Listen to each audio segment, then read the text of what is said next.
Po.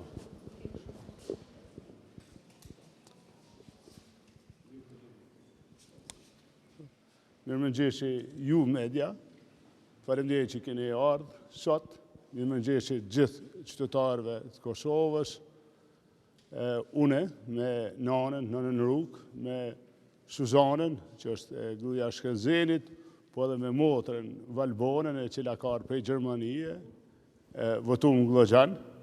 Një pjesë e familjes votojnë në Prishtinë, pra ne e shfrytëzuam drejtën me votu, ju bëj thirrje qytetarëve të Kosovës, të gjithëve, ta shfrytëzojnë drejtën e votës, të votojnë, të vendosin për Kosovën e për vitet që vinë.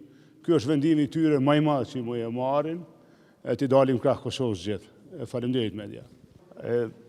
Në thonë drejtën, pak edhe puna e një pjesë të familjes që jetojnë këto, ju kom bashku, tash vazhdoj për Prishtinë, edhe me Anitën, Gjini e Hana pashtu votojmë, Anita voton në Ali Sokoli, e Gjini e Hana janë Mehmet Xhevar, pra me njëherë vazhdojmë, pak puna nënës e në moshe, ato një kujdes pak. Faleminderit shumë. Edhe vendimja i këto. Grazie.